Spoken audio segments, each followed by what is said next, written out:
Tonight, you'll be dozing off from the back seat of your parents' car, softly cradled by the gentle hum of the engine as it travels homeward late at night along a country highway.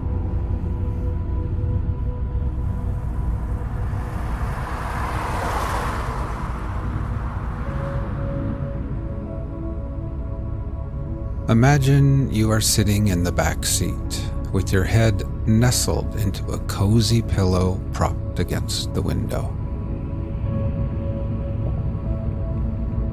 You are gazing out at the moonlit countryside, and on your face is a soft and secret smile.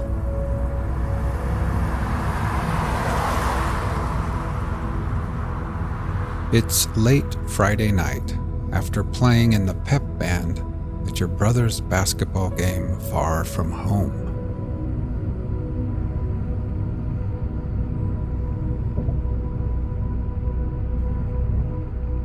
Your kid sister has nodded off already. She's laying across the wide seat with her head resting softly in your lap.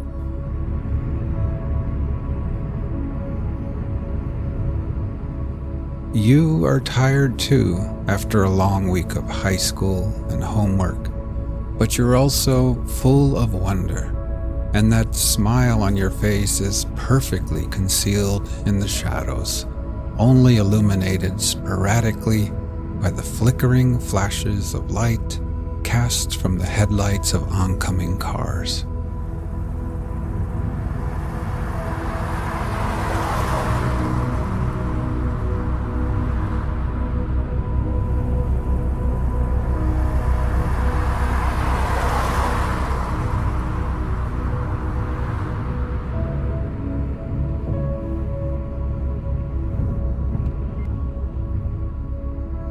You rest your forehead against the cool glass of the window.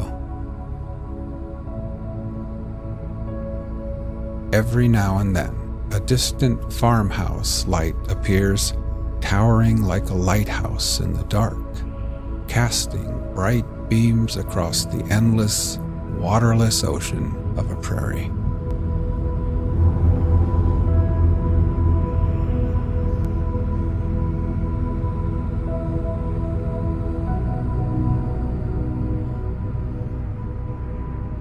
Now, slowly we'll begin to relax.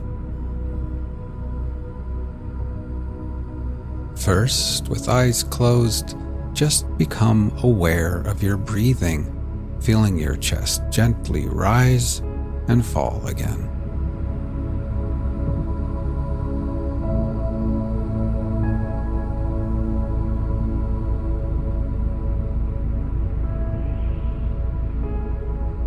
Next, we'll try taking a few deeper breaths, filling our lungs with air, holding it, and then gently exhaling and letting it all go. Ready? Inhale deeply, hold for 3, 2, 1, and then exhale.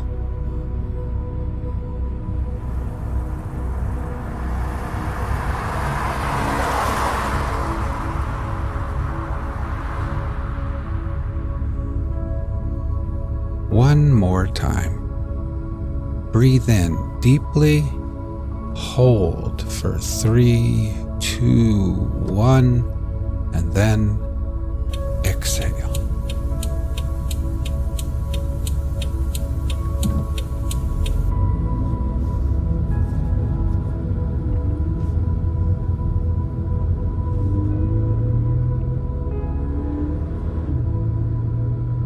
And try thinking to yourself, as I sit here in the back seat, I can feel gravity's pull tugging me gently back towards Earth. With every exhale, I can feel the weight of the day slipping away.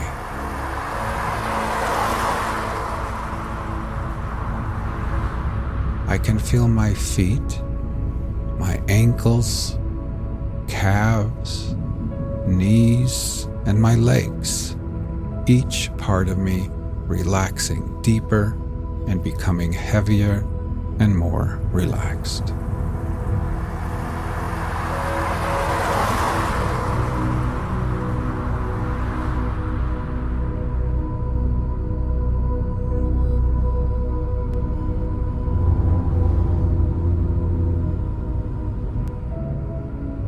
Up in the front seat, your parents recap and relive the big game.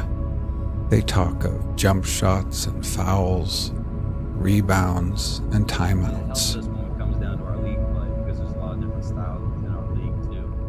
You close your eyes, but when you picture the crowded gymnasium, you remember something much sweeter than basketball.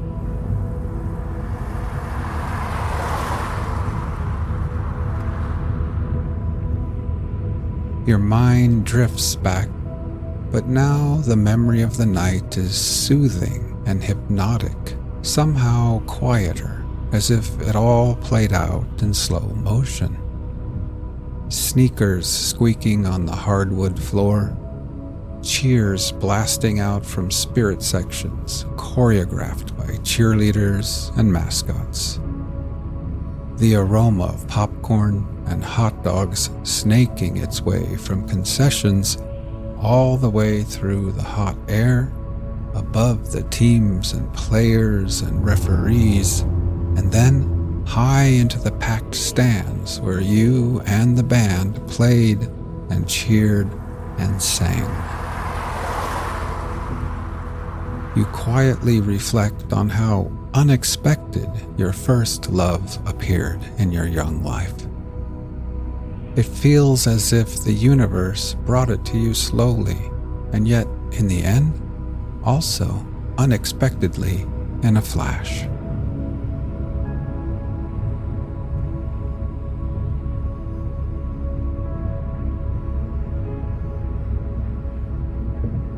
Now let's try taking a few more deep breaths.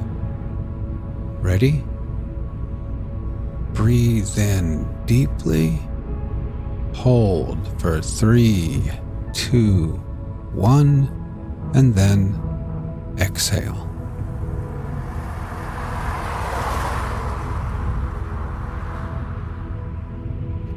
Try continuing on your own, and while doing this, try thinking to yourself, as I sit here,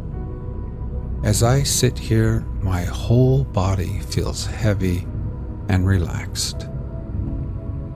With every exhale, I can feel gravity pulling me back towards Earth gently. I can feel my head, my shoulders, my neck becoming relaxed and at ease. And my legs are heavy and at peace with gravity's pull. Now my whole body, my legs and feet, my arms and hands, my torso, my head and neck and shoulders, my whole body is completely at peace, relaxed, and at ease.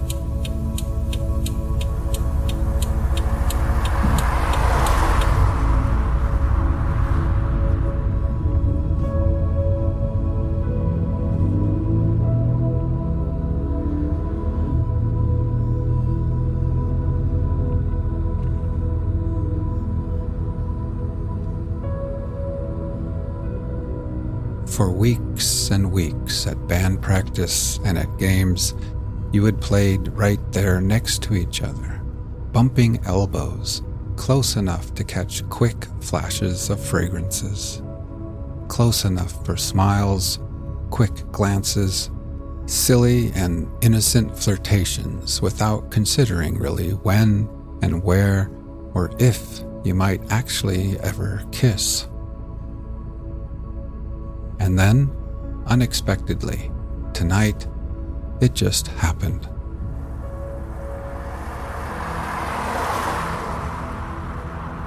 while the whole gymnasium was on its feet, the whole world preoccupied with some monumental moment of a basketball game.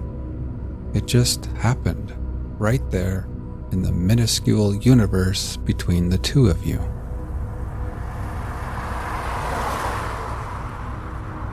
When you think about it now, falling in love was a lot like those farmhouse lights out there in the darkness. Everything approached so slowly at first, off in the distance, hardly moving at all. And then, love gained momentum and approached you carefully and timidly, getting closer and closer, and before you knew it, before you both knew it, true love had rushed up on you in a heartbeat, irresistible and suddenly undeniable.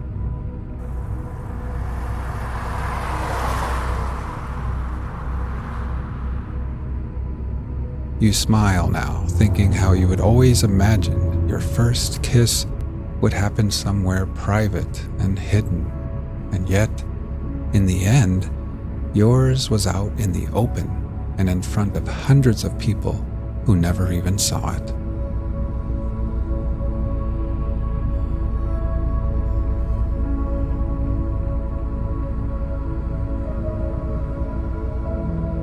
As your parents dial in the AM radio, you finally close your eyes and lean back.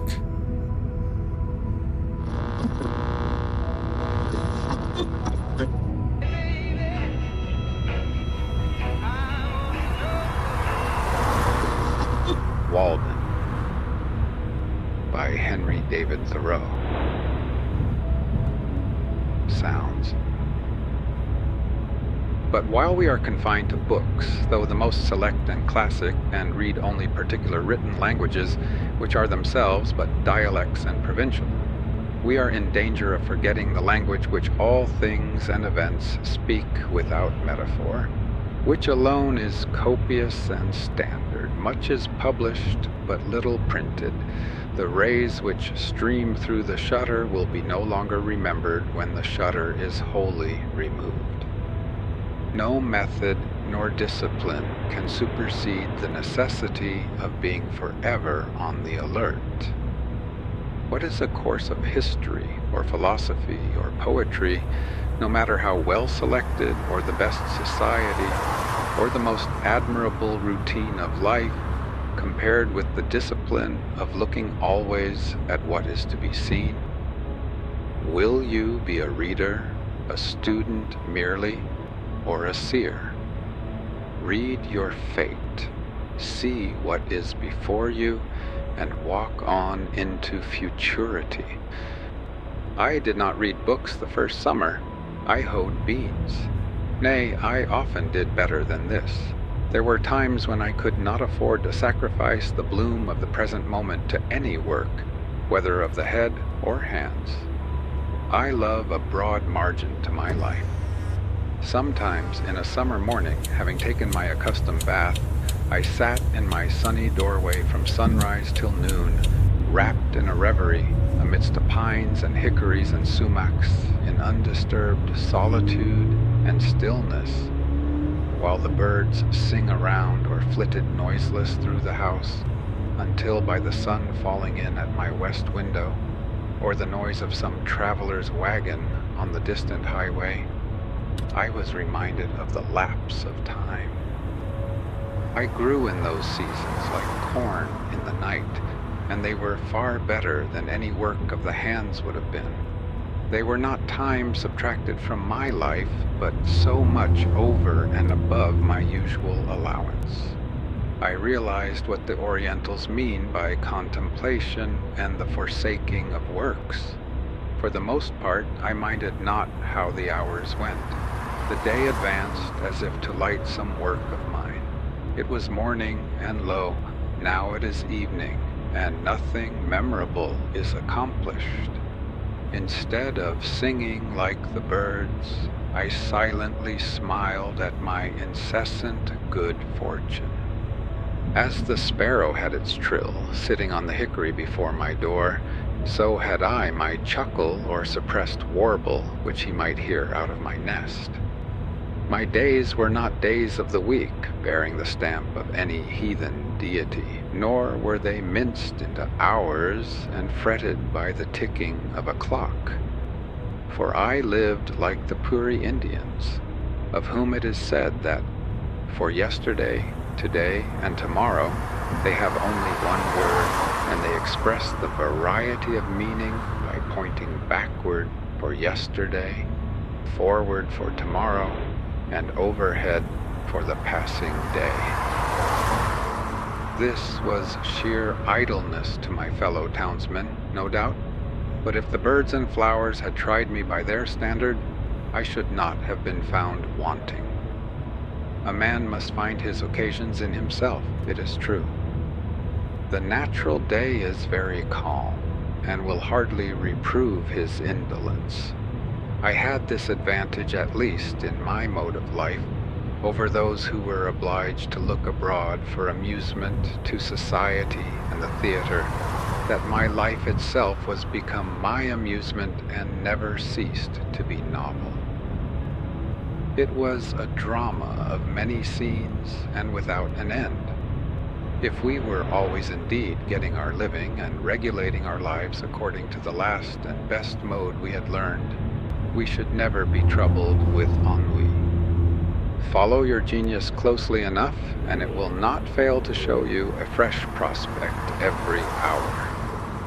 Housework was a pleasant pastime.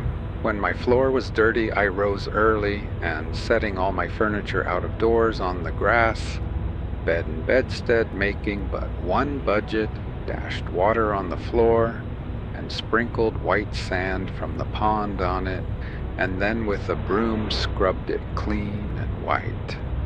And by the time the villagers had broken their fast, the morning sun had dried my house sufficiently to allow me to move in again, and my meditations were almost uninterrupted.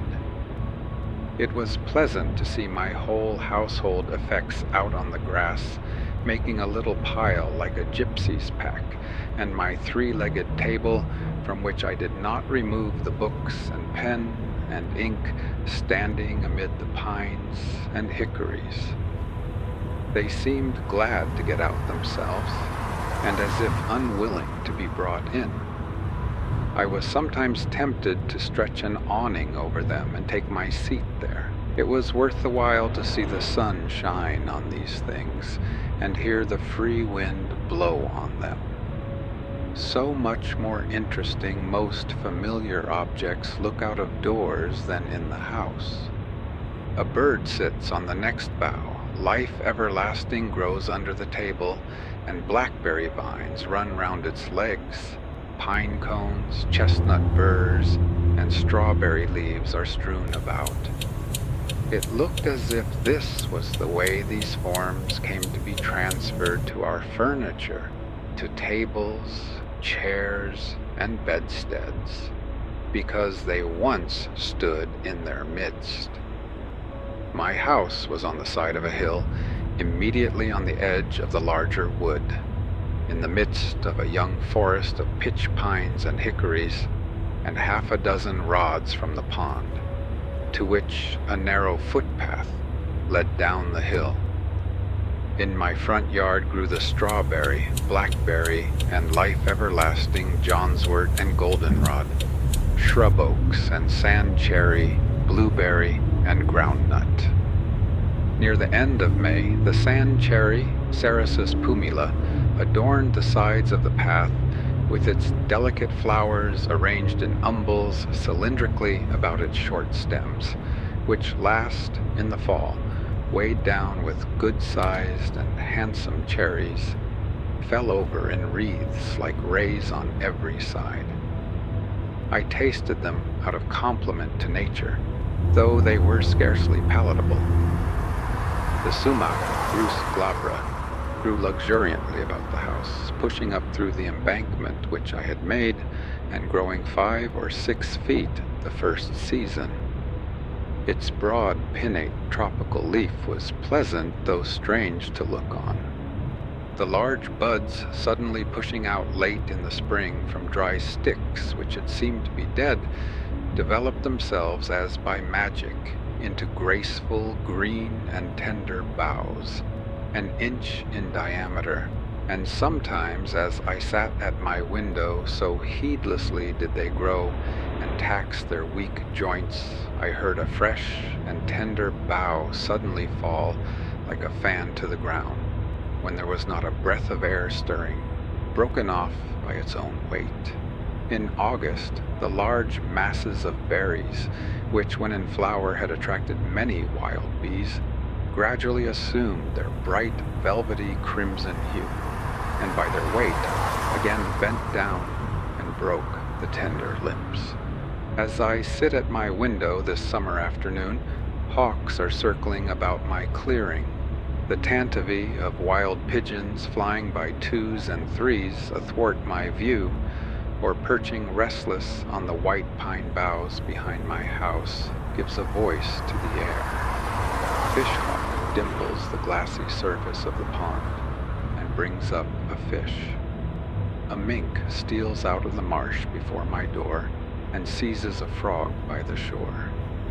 The sedge is bending under the weight of the reed birds flitting hither and thither, and for the last half hour I have heard the rattle of railroad cars, now dying away, and then reviving like the beat of a partridge, conveying travelers from Boston to the country. For I did not live so out of the world as that boy who, as I hear, was put out to a farmer in the east part of the town, but ere long ran away and came home again quite down at the heel and homesick. He had never seen such a dull and out-of-the-way place. The folks were all gone off. Why, you couldn't even hear the whistle. I doubt if there is such a place in Massachusetts now. In truth, our village has become a butt for one of those fleet railroad shafts and ore. Our peaceful plain, its soothing sound is Concord. The Fitchburg Railroad touches the pond about 100 rods south of where I dwell. I usually go to the village along its causeway and am, as it were, related to society by this link. The men on the freight trains who go over the whole length of the road bow to me as to an old acquaintance. They pass me so often, and apparently they take me for an employee, and so I am. I too would fain be a track repairer somewhere in the orbit of the earth. The whistle of the locomotive penetrates my woods summer and winter, sounding like the scream of a hawk sailing over some farmer's yard, informing me that many restless city merchants are arriving within the circle of the town, or adventurous country traders from the other side. As they come under one horizon, they shout their warning to get off the track to the other, heard sometimes through the circles of two towns. Here come your groceries, country, your rations, countrymen, nor is there any man so independent on his farm that he can say them nay. And here's your pay for them, screams the countryman's whistle, timber like long battering rams going 20 miles an hour against the city's walls, and chairs enough to seat all the weary and heavy laden that dwell within them. With such huge and lumbering civility, the country hands a chair to the city. All the Indian huckleberry hills are stripped. All the cranberry meadows are raked into the city. Up comes the cotton, down goes the woven cloth. Up comes the silk, down goes the woolen. Up come the books, but down goes the wit that writes them.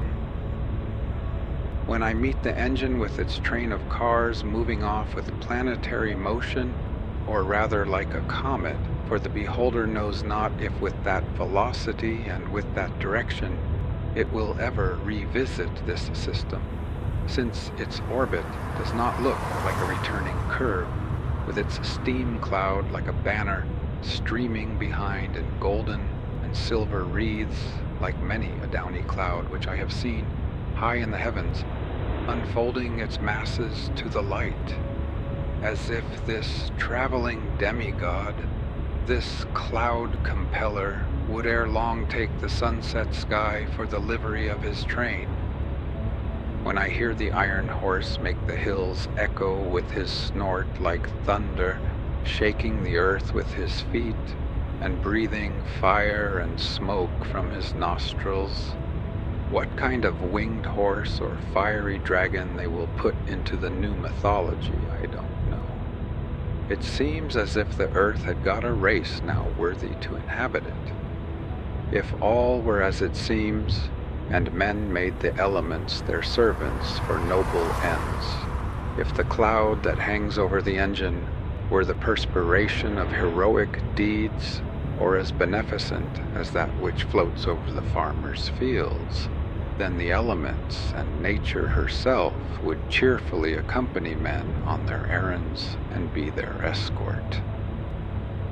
I watch the passage of the morning cars with the same feeling that I do the rising of the sun, which is hardly more regular. Their train of clouds stretching far behind and rising higher and higher, going to heaven while the cars are going to Boston, conceals the sun for a minute and casts my distant field into the shade, a celestial train beside which the petty train of cars which hugs the earth is but the barb of the spear. The stabler of the iron horse was up early this winter morning by the light of the stars amid the mountains to fodder and harness his steed. Fire too was awakened thus early to put the vital heat in him and get him off. If the enterprise were as innocent as it is early, if the snow lies deep, they strap on his snowshoes and with the giant plow a furrow from the mountains to the seaboard in which the cars, like a following drill barrow, sprinkle all the restless men and floating merchandise in the country for seed. All day the fire steed flies over the country, stopping only that his master may rest, and I am awakened by his tramp and defiant snort at midnight, when, in some remote glen in the woods, he fronts the elements encased in ice and snow, and he will reach his stall only with the morning star, to start once more on his travels without rest or slumber. Or perchance at evening I hear him in his stable blowing off the superfluous energy of the day, that he may calm his nerves and cool his liver and brain for a few hours of iron slumber. If the enterprise were as heroic and commanding as it is protracted and unwearied, far through unfrequented woods on the confines of towns, where once only the hunter penetrated by day, in the darkest night dart these bright saloons without the knowledge of their inhabitants, this moment stopping at some brilliant station house in town or city where a social crowd is gathered, the next in the dismal swamp scaring the owl and fox. The startings and arrivals of the cars are now the epochs in the village day.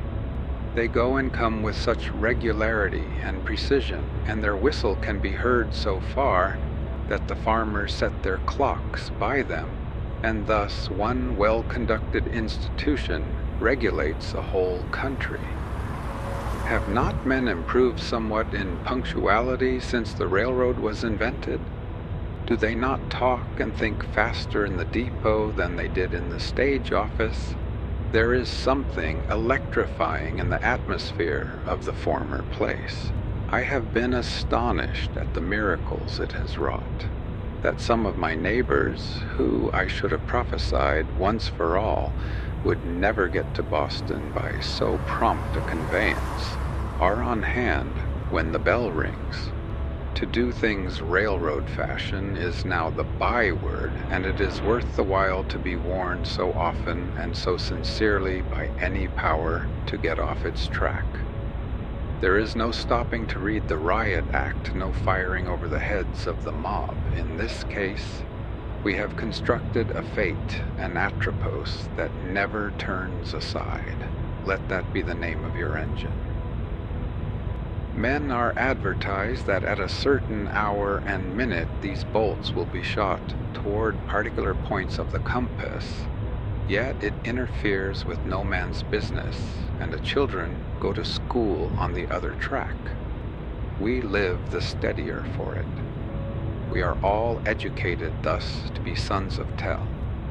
The air is full of invisible bolts. Every path but your own is the path of fate.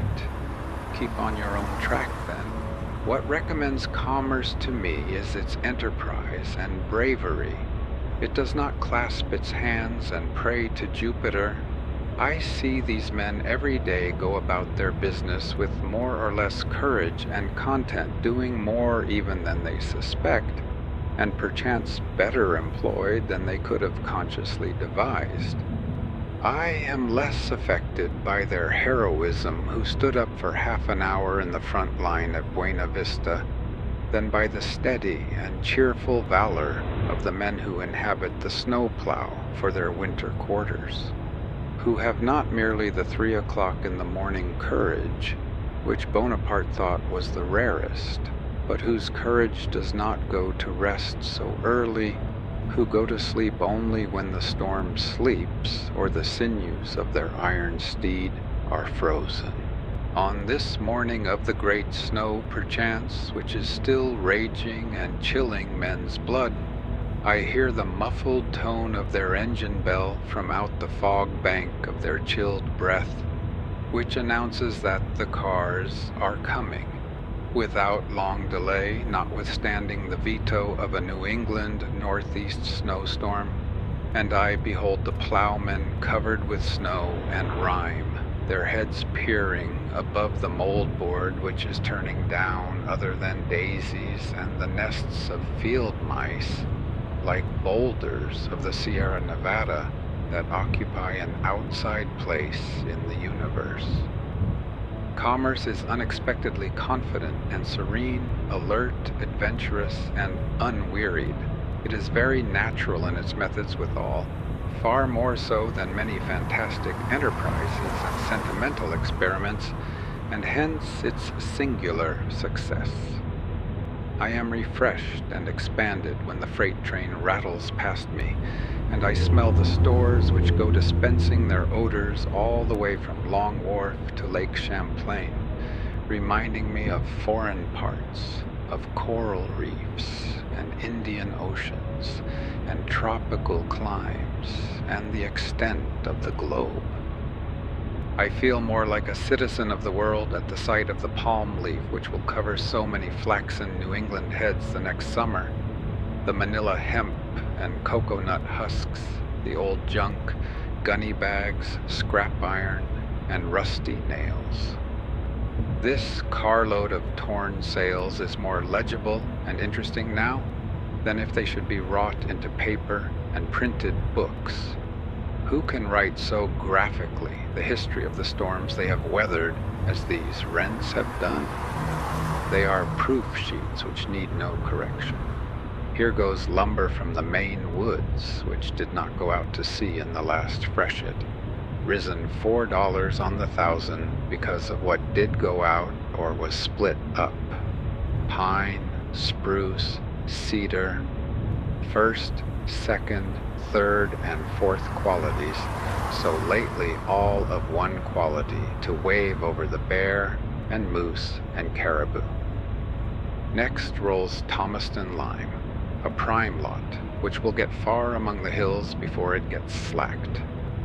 These rags in bales of all hues and qualities, the lowest condition to which cotton and linen descend, the final result of dress, of patterns which are now no longer cried up, unless it be in Milwaukee, as those splendid articles, English, French, or American prints, ginghams, muslins, and sea, gathered from all quarters both of fashion and poverty, going to become paper of one color or a few shades only, on which forsooth will be written tales of real life, high and low, and founded on fact. This closed car smells of salt fish, the strong New England and commercial scent reminding me of the Grand Banks and the fisheries. Who has not seen a salt fish thoroughly cured for this world so that nothing can spoil it, and putting the perseverance of the saints to the blush, with which you may sweep or pave the streets and split your kindlings, and the teamster shelter himself and his lading against sun, wind, and rain behind it, and the trader, as a Concord trader once did, hang it up by his door for a sign when he commences business, until, at last, his oldest customer cannot tell surely whether it be animal, vegetable, or mineral, and yet it shall be as pure as a snowflake, and if it be put into a pot and boiled, will come out an excellent done fish for a Saturday's dinner.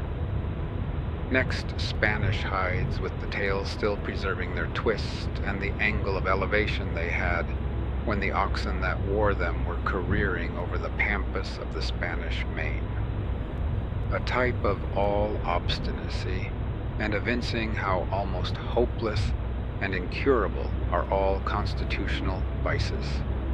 I confess that, practically speaking, when I have learned a man's real disposition, I have no hopes of changing it for the better or worse in this state of existence.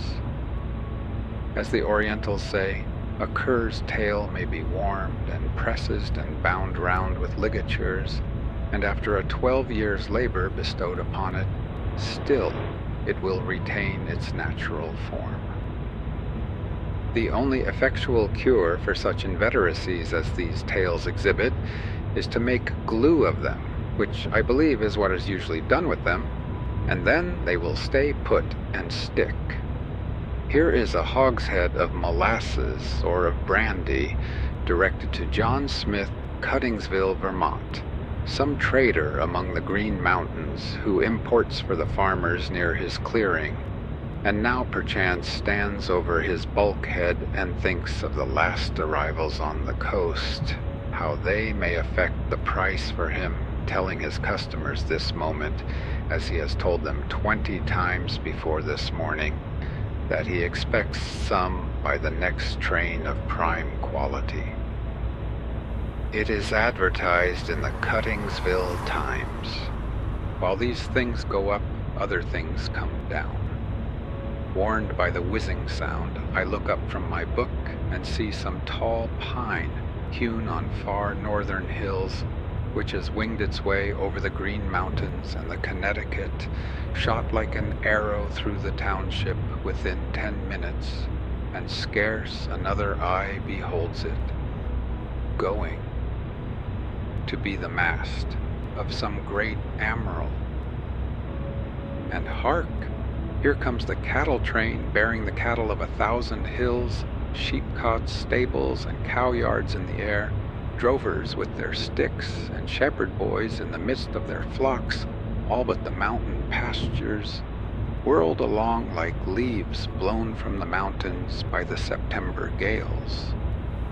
The air is filled with the bleating of calves and sheep, and the hustling of oxen, as if a pastoral valley were going by.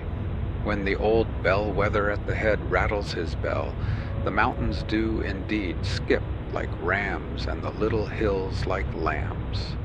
A carload of drovers, too, in the midst, on a level with their droves now, their vocation gone, but still clinging to their useless sticks as their badge of office. But their dogs, where are they? It is a stampede to them. They are quite thrown out. They have lost the scent. Methinks I hear them barking behind the Peterborough hills, or panting up the western slope of the Green Mountains. They will not be in at the death. Their vocation, too, is gone. Their fidelity and sagacity are below par now. They will slink back to their kennels in disgrace, or perchance run wild and strike a league with the wolf and the fox. So is your pastoral life whirled past and away. But the bell rings, and I must get off the track and let the cars go by. What's the railroad to me? I never go to see where it ends. It fills a few hollows and makes banks for the swallows. It sets the sand a-blowing and the blackberries a-growing. But I cross it like a cart path in the woods. I will not have my eyes put out and my ears spoiled by its smoke and steam and hissing. Now that the cars are gone by and all the restless world with them, and the fishes in the pond no longer feel their rumbling, I am more alone than ever. For the rest of the long afternoon, perhaps, my meditations are interrupted only by the faint rattle of a carriage or team along the distant highway. Sometimes on Sundays I heard the bells, the Lincoln, Acton, Bedford, or Concord bell, when the wind was favorable, a faint, sweet, and, as it were, natural melody, worth importing into the wilderness. At a sufficient distance over the woods, this sound acquires a certain vibratory hum, as if the pine needles in the horizon were the strings of a harp which it swept. All sound heard at the greatest possible distance produces one and the same effect, a vibration of the universal lyre, just as the intervening atmosphere makes a distant ridge of earth interesting to our eyes by the azure tint it imparts to it. There came to me in this case a melody which the air had strained, and which had conversed with every leaf and needle of the wood, that portion of the sound which the elements had taken up and modulated and echoed from vale to vale. The echo is, to some extent, an original sound, and therein is the magic and charm of it. It is not merely a repetition of what was worth repeating in the bell, but partly the voice of the wood, the same trivial words and notes sung by a wood nymph. At evening, the distant lowing of some cow in the horizon beyond the woods sounded sweet and melodious, and at first I would mistake it for the voices of certain minstrels by whom I was sometimes serenaded, who might be straying over hill and dale, but soon I was not unpleasantly disappointed when it was prolonged into the cheap and natural music of the cow. I do not mean to be satirical, but to express my appreciation of those youths singing, when I state that I perceived clearly that it was akin to the music of the cow, and they were at length one articulation of nature. Regularly at 7:30, in one part of the summer, after the evening train had gone by, the whippoorwills chanted their vespers for half an hour, sitting on a stump by my door or upon the ridgepole of the house. They would begin to sing almost with as much precision as a clock, within 5 minutes of a particular time, referred to the setting of the sun every evening. I had a rare opportunity to become acquainted with their habits. Sometimes I heard 4 or 5 at once in different parts of the wood, by accident one a bar behind another, and so near me that I distinguished not only the cluck after each note, but often that singular buzzing sound, like a fly in a spider's web, only proportionally louder. Sometimes one would circle round and round me in the woods a few feet distant, as if tethered by a string, when probably I was near its eggs. They sang at intervals throughout the night, and were again as musical as ever just before and about dawn. When other birds are still, the screech owls take up the strain, like mourning women their ancient ululu. Their dismal scream is truly Ben Jonsonian, wise midnight hags. It is no honest and blunt to-wit to-who of the poets, but without jesting a most solemn graveyard ditty, the mutual consolations of suicide lovers remembering the pangs and the delights of supernal love in the infernal groves. Yet, I love to hear their wailing, their doleful response trilled along the woodside, reminding me sometimes of music and singing birds, as if it were the dark and tearful side of music, the regrets and sighs that would fain be sung. They are the spirits, the low spirits and melancholy forebodings of fallen souls that once in human shape night-walked the earth and did the deeds of darkness, now expiating their sins with their wailing hymns or threnodies in the scenery of their transgressions. They give me a new sense of the variety and capacity of that nature which is our common dwelling. Oh, that I never had been born, sighs one on this side of the pond, and circles with the restlessness of despair to some new perch on the gray oaks. Then, that I never had been born, echoes another on the farther side, with tremulous sincerity, and born comes faintly from far in the Lincoln woods. I was also serenaded by a hooting owl. Near at hand you could fancy it the most melancholy sound in nature, as if she meant by this to stereotype and make permanent in her choir the dying moans of a human being. Some poor, weak relic of mortality who has left hope behind and howls like an animal, yet with human sobs, on entering the dark valley, made more awful by a certain gurgling melodiousness. I find myself beginning with the letters GL when I try to imitate it, expressive of a mind which has reached the gelatinous, mildewy stage in the mortification of all healthy and courageous thought. It reminded me of ghouls and idiots and insane howlings, but now one answers from far woods in a strain made really melodious by distance. Who, hoorer, who. And indeed, for the most part, it suggested only pleasing associations, whether heard by day or night, summer or winter. I rejoice that there are owls.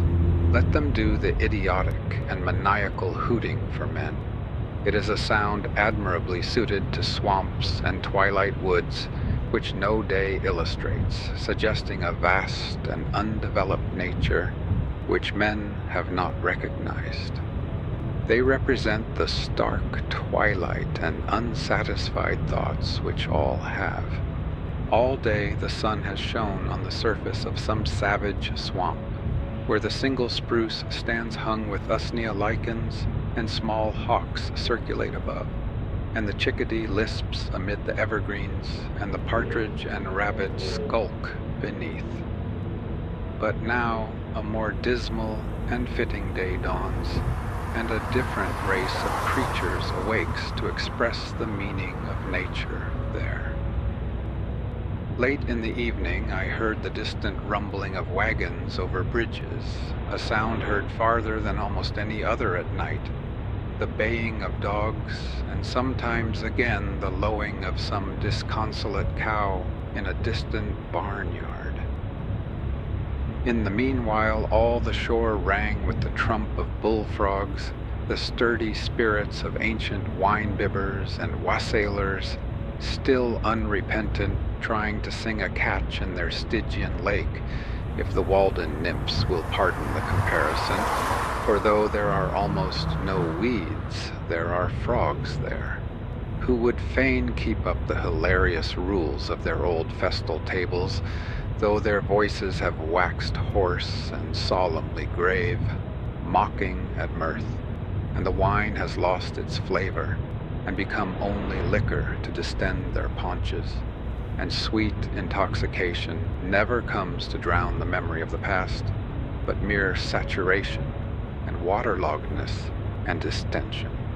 The most aldermanic, with his chin upon a heart leaf, which serves for a napkin to his drooling chaps, under this northern shore quaffs a deep draught of the once scorned water, and passes round the cup with the ejaculation, "Trunk, trunk, trunk," and straightway comes over the water from some distant cove the same password repeated, where the next in seniority and girth has gulped down to his mark.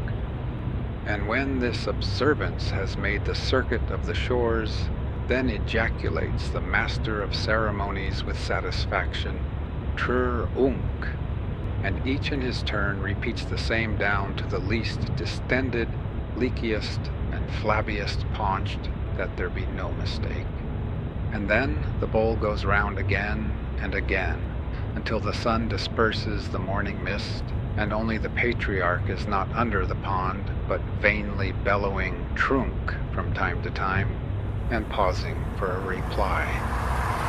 I am not sure that I ever heard the sound of cock crowing from my clearing, and I thought that it might be worth the while to keep a cockerel for his music merely, as a singing bird. The note of this once wild Indian pheasant is certainly the most remarkable of any birds, and if they could be naturalized without being domesticated, it would soon become the most famous sound in our woods, surpassing the clangor of the goose and the hooting of the owl. And then, imagine the cackling of the hens to fill the pauses when their lord's clarions rested. No wonder that man added this bird to his tame stock, to say nothing of the eggs and drumsticks, to walk in a winter morning in a wood where these birds abounded, their native woods, and hear the wild cockerels crow on the trees, clear and shrill for miles over the resounding earth, drowning the feebler notes of other birds. Think of it. It would put nations on the alert. Who would not be early to rise, and rise earlier and earlier every successive day of his life, till he became unspeakably healthy, wealthy, and wise? This foreign bird's note is celebrated by the poets of all countries, along with the notes of their native songsters. All climates agree with brave Chanticleer. He is more indigenous even than the natives. His health is ever good, his lungs are sound, his spirits never flag. Even the sailor on the Atlantic and Pacific is awakened by his voice, but its shrill sound never roused me from my slumbers. I kept neither dog, cat, cow, pig, nor hens, so that you would have said there was a deficiency of domestic sounds. Neither the churn, nor the spinning wheel, nor even the singing of the kettle, nor the hissing of the urn, nor children crying to comfort one. An old-fashioned man would have lost his senses or died of ennui before this. Not even rats in the wall, for they were starved out, or rather were never baited in. Only squirrels on the roof and under the floor, a whippoorwill on the ridgepole, a blue jay screaming beneath the window, a hare or woodchuck under the house, a screech owl or a cat owl behind it, a flock of wild geese or a laughing loon on the pond, and a fox to bark in the night. Not even a lark or an oriole, those mild plantation birds, ever visited my clearing. No cockerels to crow, nor hens to cackle in the yard. No yard, but unfenced nature reaching up to your very sills. A young forest growing up under your meadows, and wild sumacs and blackberry vines breaking through into your cellar. Sturdy pitch pines rubbing and creaking against the shingles for want of room, their roots reaching quite under the house. Instead of a scuttle or a blind blown off in the gale, a pine tree snapped off or torn up by the roots behind your house for fuel. instead of no path to the front yard gate in the great snow. No gate, no front yard, and no path to the civilized world.